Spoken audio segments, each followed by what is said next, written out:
ndugu zetu wamekufa kwa sababu ya hiyo misiba ambayo mingine tumeingia mikataba wa kutokujua, lakini huyo mama alitambua msiba wake ilikuwa kutokwa na damu.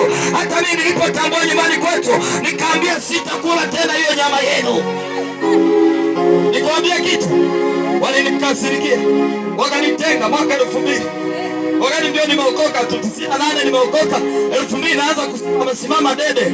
Naambia hivi hapana, hivi sishiriki mimi. Wanaambia akifa mama au nani tunakupiga pala mwanangu, pala kabisa. Lile la wembe, nikamwambia wembe upite hapa. Haleluya. Kama uliza Samsoni, ukitolewa wembe nguvu zako zimetolewa. Yesu akae ndani yako. Wewe umeinamisha tu kichwa, watakukwambua mpaka mwisho. Hapo tutakuwa na msiba. Mwanangu anasema mbona sitoki? Kumbe alikukwangua nywele. Haleluya. Mimi nikataa. Maana nyumbani kwetu tulikuwa kifa mtu lazima wote. Tena unanunua wembe mwenyewe. Alafu anakukwangua mwanangu. Unabaki na para. Alafu baadaye kile kigusa hiki hakikai. Haleluya.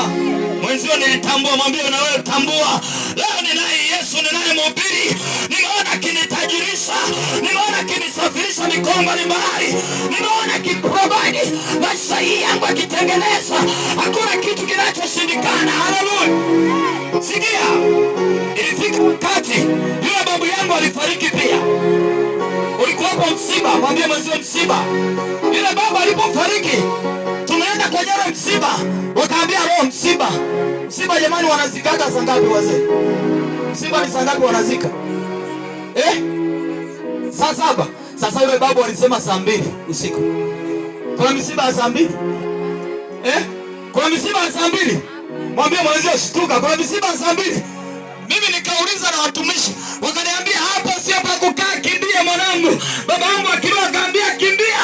Kumbe saa 2 ile wanategemea kukusanya vinyamkero vyao, wachawi wao, ili wafanye mambo yao.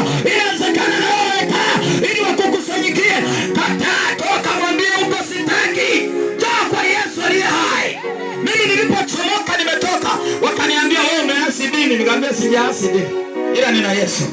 Yesu alikuta dini na kaiacha. Haleluya. Baadaye mama yangu akaniambia wewe mtoto mdogo, wewe ni wa mwisho.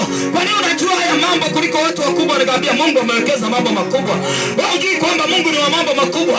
Mwambie mwanzo Mungu sio mambo madogo. Haleluya. Anafanya mambo makubwa. Hebu mtikise jirani yako, mwambie Mungu ni wa mambo makubwa. Haikutosha, mjomba wangu ambaye amezaliwa na mama ndiye akarisi kijiti.